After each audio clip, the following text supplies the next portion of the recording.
Hey guys, welcome back to another 5-Minute Friday, and in this video we're going to be doing a wife talk session. Stay tuned.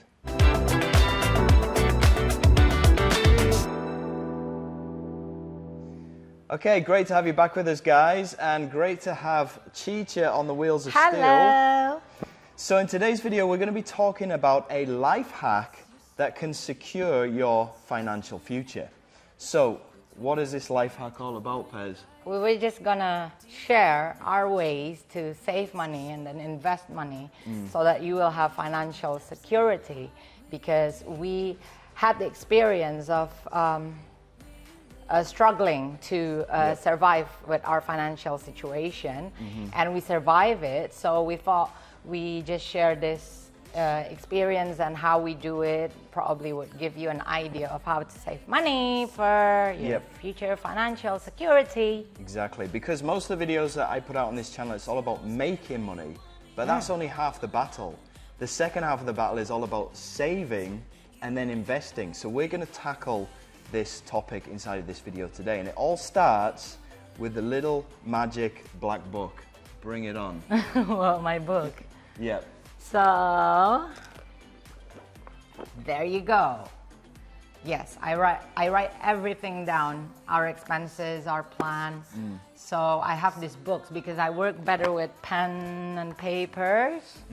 So I just, whatever we spend, I just write it down. What exactly do you write down in these books then? The money in and money out. Yeah. So expenses and income, of course. Yeah. But, well, you must be wondering like why I have 3 books. And this is my main book. This is for like basically the flow. Yeah. What's in and then what's out. Yeah. And this is for like petty cash books. So if, because sometimes I withdraw cash to pay something that won't accept cards or debit. So I got a note for that as well. And this is saving that I use for our kids. So basically in this bank account, it's all for the kids, like the plan, the financial planning for the kids' school, for the kids, everything for the kids. So it's not mixed up. So it's all about budgeting, and this is a big deal, okay? Because I'm the sole breadwinner in the family, but without a good partner who's able to take care of all of the stuff that I don't want to deal with, because I'm crap at maths and I hate doing accounting, it's really the basis of our power couple and what's enabled us to secure our financial future. So you may think that it's a stupid thing to do, or it's something that is not really relevant, but it absolutely is. And you'll be amazed to find out some of the things that you buy that you don't actually need, right? So where did it all start? Well, it started way back in my childhood. I grew up with my grandma. So what about the books then? What did your grandma do with these books? Well, not actually, she didn't really teach me, you know, how to do bookings when I was in my childhood, but as I grow up, watching her knows like, you know, the spending, how to make priority boxes, and then how to spend money on the things that you need first, and then if you have like extras, then you can buy something that you don't need but you want. Or if you don't have enough money for the things that you want, she taught me how to make extra money, like to sell something. Well, when I was a kid. What? Like when I was a kid, because, you know, I got pocket money from my dad and my mom, of course, but she told me to save it and to buy these things that I want. She taught me to sell something like, do you know that, it's like ice pop, should I call it ice pop? So you make it from like syrup, like those concentrate drinks. And you put it in those plastic little bags. Yeah, right? and make it like, freeze it, and then like just sell it for like 100 or 50, depends on the size. But then I get the idea of, you know, if you want something, you try to make money, and if you have money, you save it, and then it's accumulated, and then after that's accumulated, and then you're saving, you have your saving, and then at the end of the day, you can buy something with the savings. So I got the concept from what she's So from an early indirectly age, teaching. your grandma introduced you to entrepreneurship and business by Yeah. first of all saving your pocket money and then investing into plastic bags and stuff like that so you can make ice and then you can sell the ice and double your money. Yeah, so she's a housewife, but she also did a little bit of entrepreneurship here and there because she wants extra money because sometimes the salary from my granddad is not enough. So she's doing all these small businesses, and I grew up watching her doing that, and she's also teaching me to make money. Yeah. So Chicha doesn't actually come from a rich family. She didn't come up, you know, she wasn't brought up with a silver spoon. No. In fact, when Indonesia went through an economic depression in the 90s, her mum got laid off, and things were really hard, right? I mean, you were just eating like prawn basically crackers and whatever vegan people eat right now, we are used to eat just that. basically rice. Yeah, so meat is something fancy for us. Yeah. Do you think it's actually useful, or do you think it's a waste of time, and why? Because if you do it daily, and why I apply also in our life is to track basically the approximate expenses, monthly expenses. Like in this book, I write down everything. So this is the main book, right?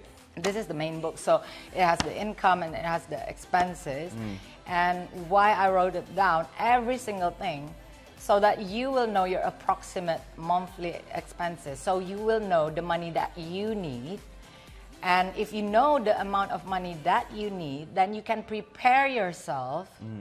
So, apa namanya, jadi nggak buru-buru gitu loh kalau So you're not going to rush, and you're not going to kelabakan. live So you're too not close to the line, you know? Yeah. So you can make better planning with your income. Or if it's not, so if you already like kind of predict like what's next month gonna be, then if you don't make enough money, then you will fine for it, or you can press something that is not necessary from the expenses. Yeah. So basically track down. Yeah, it's a tracking system. So basically you know what things that you know everything that you've bought this month, and you can weed out some of the things that you didn't actually need to buy. Yeah. So that the next month you know not to make the same mistake again, right? Yeah. Because with our jobs, with what we're doing, it's kind of unpredictable, I must say. Yeah. When you're doing business, it's unpredictable. Yeah. Sometimes it's high up, sometimes it's down low. So what we can do is how to focus on the priority boxes. What do you mean by priority boxes? Priority boxes is, well, for me, my priority boxes is, of course, electricity, Wi-Fi for our work, and then like water, and the bills that is monthly fixed. Yeah, like the immediate bills, right? The premium bills. The premium ones. Like for example, if you have a mortgage or something, that's going to be in the priority boxes. And then food, of course, is going to be in the priority boxes. Although, of course, you can adjust. I mean, it's flexible with food as long as you can. So you got the main priority boxes, which is the immediate expenses, and then what other priority boxes do you have? Other priority? No, priority boxes is all in one. So the priority boxes needs to be fulfilled before we get the other out of that priority boxes. The things outside that priority boxes is, for example, buying new lens, buying new shoes. I see. Well, yeah, the lenses. Buying new mops for me. Yeah, they're things that you don't actually need, but you want. Yeah. So. Explain, how does it work? I mean, how does this book work? Because even I don't really understand it sometimes. I mean, what are you writing down in this book to keep a track on stuff? Well, I always put a highlights on the priorities one. Like for example... No, but I mean, just go back to the very beginning. How do you calculate all of this stuff? I mean, first of all, you've got a certain amount of money that comes in each month, right? So I just decided when to start. Like, okay, we wanted to start like this date. So I started with the amount of money on that date, and then just keep going afterwards. So just daily note like the income and then the expenses. And so you got like a bulk of money coming in, and then Yeah. What do? I mean, every time we go shopping, you collect all of the receipts and stuff, Yeah. right? Yeah, Like, because all of like this I stuff. said, like, oh, that's Maurice's vet bill. Yeah, but still, you write it down, right? Yes. Every little small thing. Yeah, because then this is why we need at least 2 or 3 months to actually establish the approximate amount. So basically this helps for you to track down what can be reduced or what can you spend, and then you can compare it with your income. You know, is it like over budget or is it like kurang?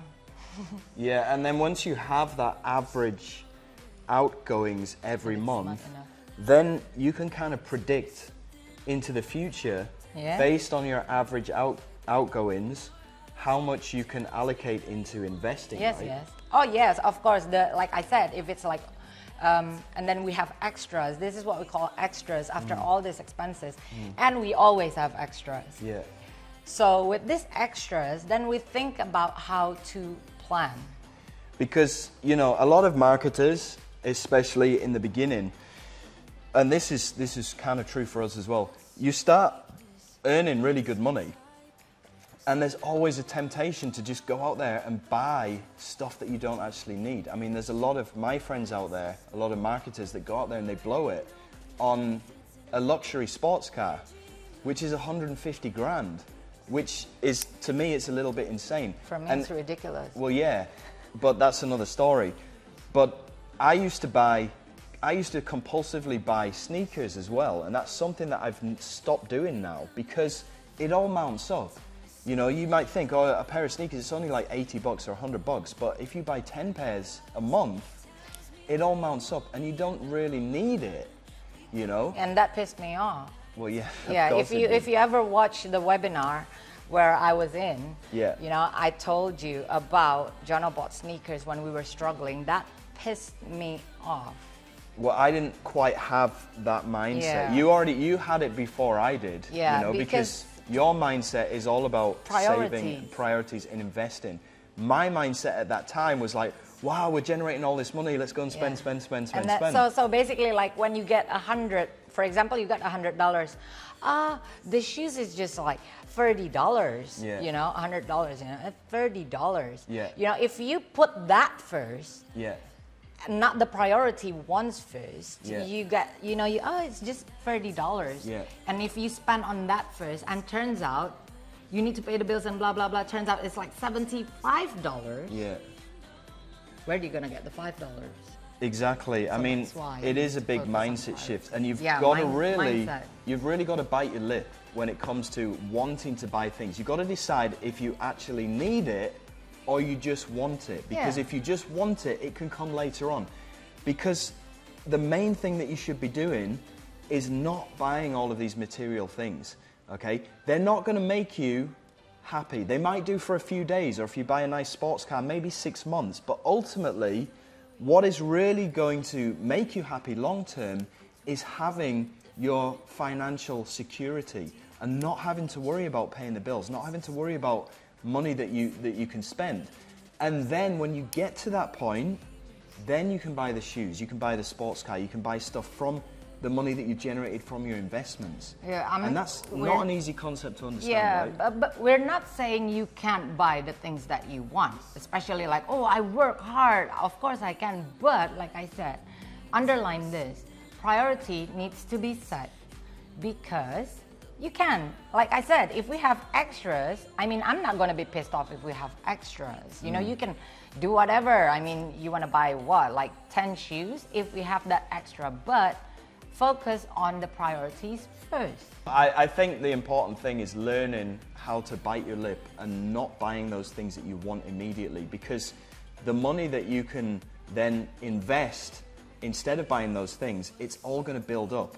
And that money belongs to your future self.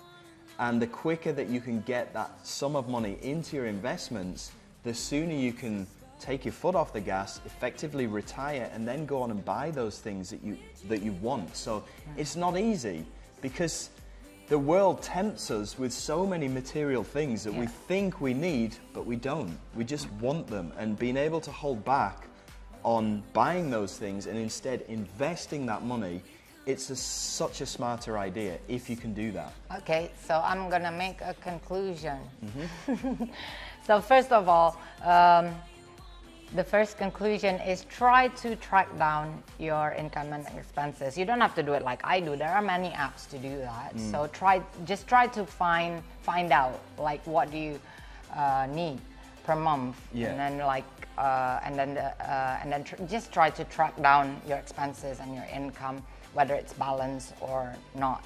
And then the second, you need to set priorities boxes. You know, what are your priorities? For me, the monthly bill, mortgage, and the kids, of course, kids plan. I do plans for my kids, and that helps. You know, if you have kids, you need to try to think about that. So that's the second one, priorities set straight. And then the third one, mindset. Because like Jono said before, there's a lot of things that you want, you know, like, oh, I make $1,000, why cannot I buy a $1,000 watch or something like that? And most of this sometimes triggered by social pressure. That's my own opinion, social pressure, because I see a lot of people sometimes because of your social circle, you are pushed to buy the things that not only you don't need, but sometimes you can't afford. But because of the social pressure, then you have that urge like, oh, I need to buy this because I want to get complimented by my free of my friends. It's insane, really. I mean, especially with social media these days, people buy stuff that they don't need and they can't afford to impress people that they don't even know, to get likes by people that they don't actually like themselves. It's the definition of insanity. But I think what you're saying here is time to change mindset. Yeah, don't succumb to that social pressure. Don't go out there and buy the latest handbag so you can post it on Instagram and buy that handbag using a credit card or borrowing the money just to impress people. Don't do it. And if you say like, oh, it's easy for you, Chiche, because your husband already make a lot of money, he's a millionaire, shut up. Because I don't have like very luxurious branded bags or shoes. Ask Jono. I can show you if you want. My most expensive bag is a backpack, and it's made of leather. She's not actually into bags and shoes. In fact, her favorite shop is not Cartier, Louis Vuitton, whatever. It's actually a hardware shop in town where she likes buying mops and like microfiber towels and stuff. It's efficient for daily cleaning. Yeah, but the point is, just don't get sucked into this whole social thing. Like I said, if you need to, completely change your circle of friends. Change your circle because it's not helping you. Yeah, you want circles that compliments you because of your strength, not because of your bags. You know, oh, you're such a helpful person, or oh, you're such a kind person. You know, you don't want to be in a circle where, oh, hello, you're very cool because you wear Prada. No. Yeah, you want to be known in your circle as the wise person who can give advice on saving, for your values, not your stuff values. Yeah, not for your material, not your material values. So again, but I'm not saying you cannot do that. You can only if you set only after you fulfill that priority boxes. Then it's okay. You can buy anything you want. I'm not going to be angry. Why suddenly I speak like? Okay, I think that's the main last thing. Remember to try to save as small. Maksudnya, no matter how small, just try to save a little bit because it's accumulated. Saving is good. Every little helps, and it's all going to mount up. And you can make that mountain appear through saving as much as you can, and through not buying those, even the small things. It's all going to mount up. So self-control. Exactly. Hope you enjoyed this video, guys. Don't forget to like, subscribe, comment, and hopefully we'll be seeing more of Chicha in future Wife Talk videos. That's it from us. Take care. See you later. Thank you. Bye.